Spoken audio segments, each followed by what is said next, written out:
Hello everyone, this is the next part of our exciting lecture number 23, The Rise of the Byzantine Empire for History 231, Ancient Mediterranean World. And we left off last time with the excitement of rioting, the Nika riots in Constantinople, which our friend Justinian had managed to hold off and put down and then crush brutally with the encouragement of his rather formidable wife Theodora here. And this is all a very interesting time, but he was also a guy who did some other stuff, and I want to mention a couple of other things about this. One is what's called the Hagia Sophia.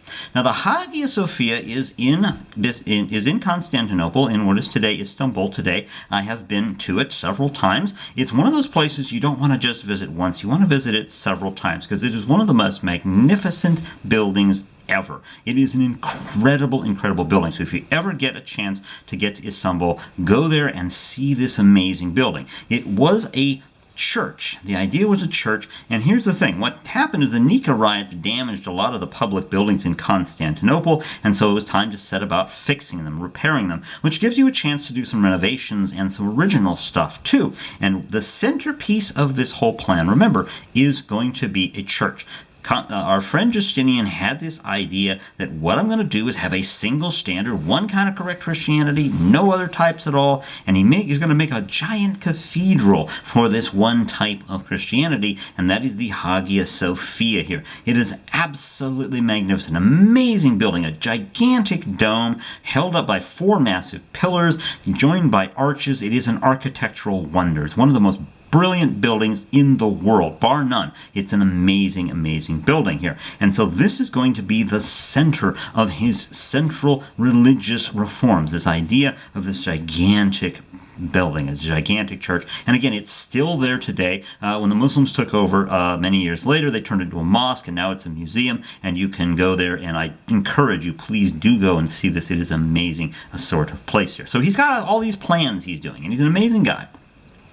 But something happened, something which may have undermined a lot of his plans. It may have undermined all of them in the end, right? And that is this. It is something that today we can appreciate, I think, on a level that we couldn't appreciate even 6 months ago as the time I'm making this. This is early 2020 when I'm making this, and that, of course, is the pandemic, right? Right now, we are living through a pandemic, and a pandemic is not an epidemic. It's a bigger epidemic. It's everywhere. It is catastrophic. Pandemics are serious. They disrupt everything. They disrupt people's lives. They kill lots of people. They're very bad business. All right? They're very bad business.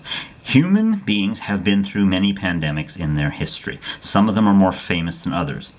The biggest was the destruction of Native Americans by Europeans. When the Europeans arrived, they inadvertently brought a whole lot of old world germs. The Native Americans had no resistance. As much as 90% of the population of the New World, Native Americans died of these diseases. It was terrible, and it changed the course of history. All right. There's, of course, the famous Black Death of the Middle Ages that you can study in my world history class, and that was a horrible pandemic that probably killed half the people in China, half the people in Europe, half the people in the Middle East. It was catastrophic also. So you get these huge pandemics, but they're not the only ones. And there was another one at this time during the reign of Justinian, and it too was the plague, probably the same plague that hit the Middle Ages many years later. All right, this is the famous plague pandemic between 541 and about 750 AD. This whole region was hit by a massive plague. Now, according to Procopius, who is our best historian from this time, the plague first appears in the Egyptian city of Pelusium in 541 AD. Another author, a guy named John of Ephesus,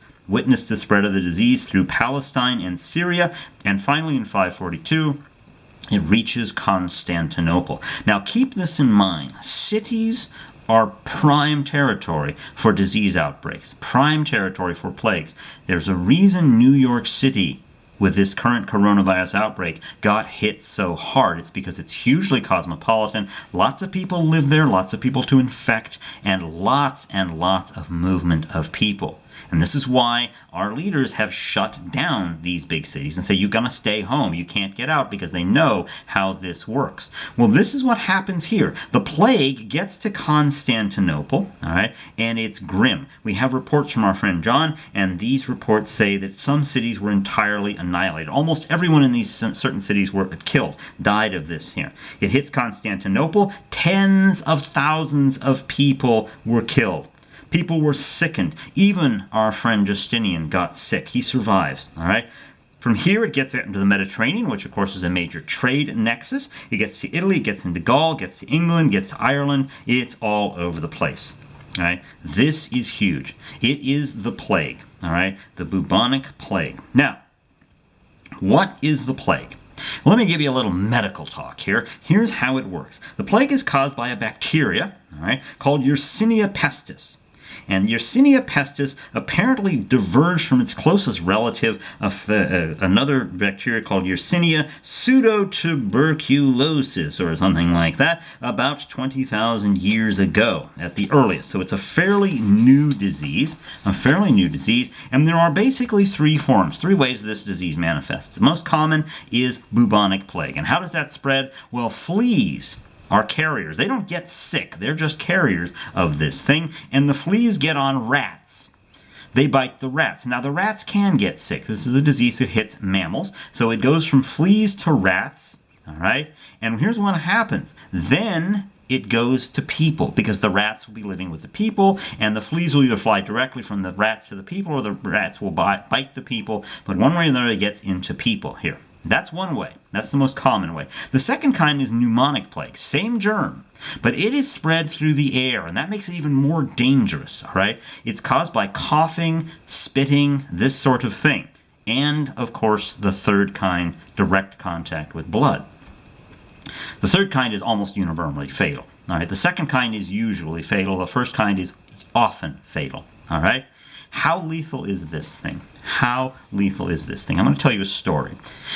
Years ago, I was visiting a friend of mine, and he was a hospital worker. He worked in a hospital, and I was visiting him, and I went to the restroom, and as I'm washing my hands, I noticed this really giant jar of pills sitting by his sink in his bathroom.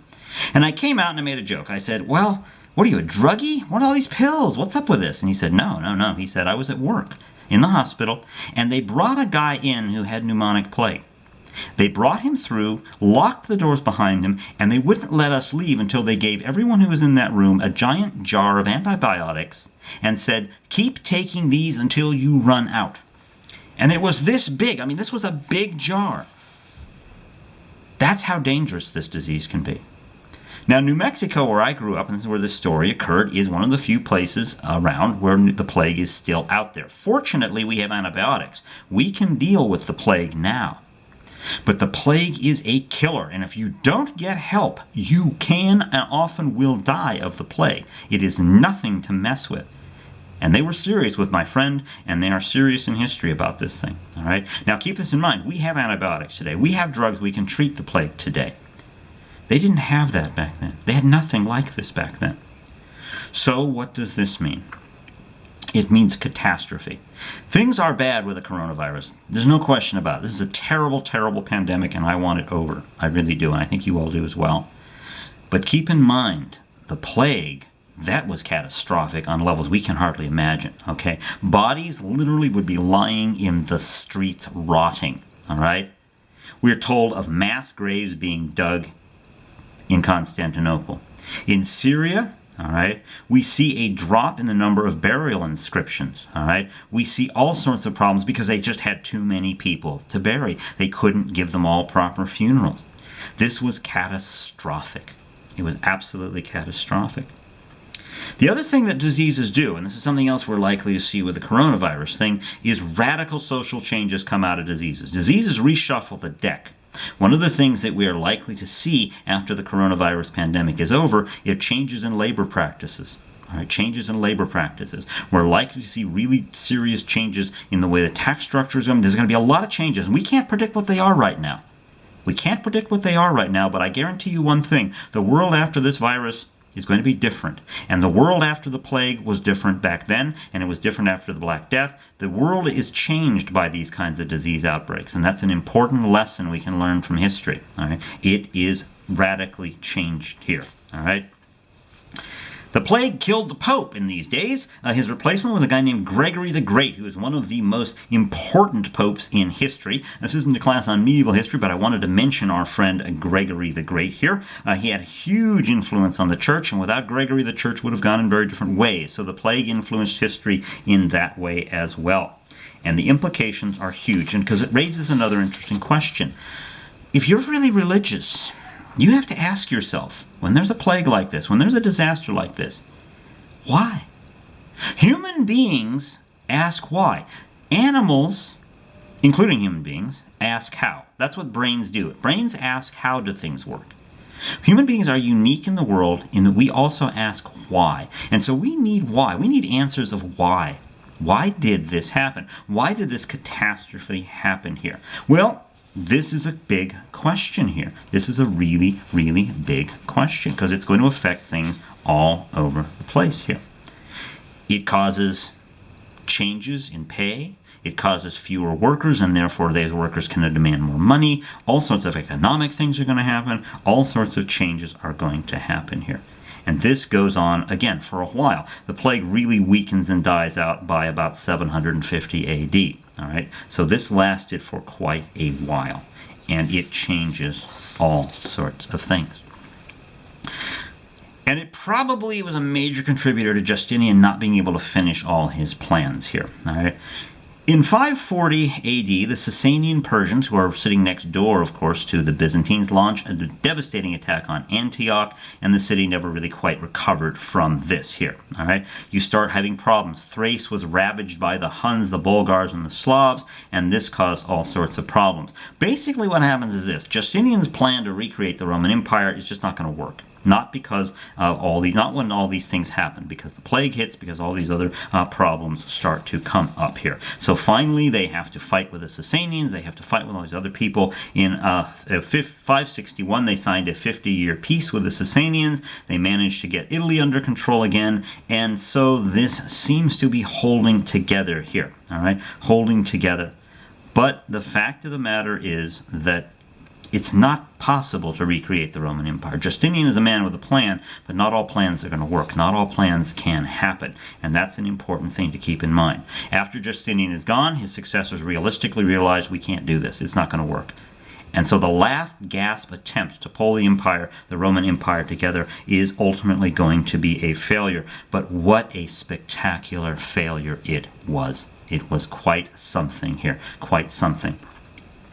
After Justinian, we start to see the emergence of a truly distinct Byzantine Empire. When we talk about the Byzantine Empire, we really have to say, starting after Justinian, we see a distinct Byzantine Empire. We're into Byzantine history at this time, and this is going to be interesting because one of the things that happens is the surviving empire, the Eastern Empire, the Byzantine Empire, is increasingly Greek. People are speaking Greek. Latin starts to fade even among soldiers, even in the government, all sorts of things. So we see that. We see some other things as well. Religious evolution starts to change. Religion starts to change. We see the widespread use of icons, for example. Now, icons are really, really cool. I love icons. They're basically a board, a piece of wood, and you paint a picture of a religious figure on them. Somebody like Mary or Jesus or somebody like that. And they're gorgeous. They're masterpieces of art. They're absolutely, really, really gorgeous, and they became incredibly popular throughout society in the Byzantine world. And so that is a very interesting sort of thing. So Latin is going to fall away. We're going to start seeing icons and such starting to emerge here. We see the change from Latin into Greek in language in terms of the title of the emperor. The title of the emperor. In 629 AD, the Emperor Heraclius, who's a hugely important guy, doesn't call himself Imperator, which of course was the official term for emperor. He doesn't call himself Imperator. He calls himself Basileus. Basileus is Greek, Imperator is Latin. So we see this change start to happen. And something else also happens. Something that is going to change the course of human history. And this is going to be big. All right, here's what happens. All right, after our friend Justinian, we have his successors Justin II, Tiberius, and Maurice. All right, Maurice. And those three guys are emperors, and they are, of course, holding the empire together, doing all those sorts of things, holding the whole empire together. But unfortunately, Maurice, well, he didn't take my class, you see. And he made a terrible, horrible, awful mistake you must never, ever, ever, ever make if you want to be ruler of the Byzantine Empire, which is, in 602, he's overthrown and murdered. And he's overthrown and murdered by a junior military officer who goes by the name of Phocas, Phocas. And he will rule from 602 to 610. Now, as far as we can tell, Phocas was, how do I put this nicely, an idiot, an incompetent. He was not very good at the job. He really, really wasn't here. He was an irresponsible guy. He practiced what we call an irresponsible populism. That is to say, he would promise everybody anything to get power. He would make all sorts of promises he couldn't keep. He would make all sorts of say, oh yeah, this is going to be great. And he would try to make things happen the way he said they were going to happen rather than the way they really, really were here. And if you didn't agree with him, he would repress the hell out of you. He would repress the hell out of you. Now, history has these people. They show up from time to time in history. All right? They show up from time to time in history, and it never goes well. The fact is, if you want to be a successful leader, sometimes you've got to lead people through hard times and be honest with them and say, this ain't going to be easy. All right? And unfortunately, Phocas is not one of those guys. So finally, things get so bad that in 610, he's overthrown by the son of the governor of Africa, a guy named Heraclius. A fellow named Heraclius. Now, Heraclius rules from 610 to 641, and he is totally devoted to his job as emperor. He says, my job is to be emperor, and that's all I'm going to do. I'm not doing anything else. I'm focusing on doing as good a job as I possibly can as emperor. And the Byzantines were lucky he came along, because he is going to see the Byzantine Empire through very possibly one of the greatest crises they are ever going to have. And the crisis is very simply this. The Sasanian Persians next door to the Byzantine Empire, who are always ready to give the Byzantines trouble, well, they decide to invade. They decide to invade. And when they invade, they inadvertently change the entire course of human history. They invade, and at first they're incredibly successful. And the story of that invasion and the result of that invasion will change history forever. And I'm not exaggerating when I say that. It will change history in a radical way, and what it will ultimately do is bring what we might call the ancient world to an end and bring us into really fully what we might call the medieval world, the next big stage in human history. And that is a story, amazing story worth telling. And I'll give you a little hint. From what happens then, from what happens after this invasion, from what happens after this war, is going to come the rise of an entirely new religion, a religion which is going to change the world, called Islam. And on that, I will end this lecture and pick up the story another time. So thank you so much for your attention, and I will hopefully see all of you real soon.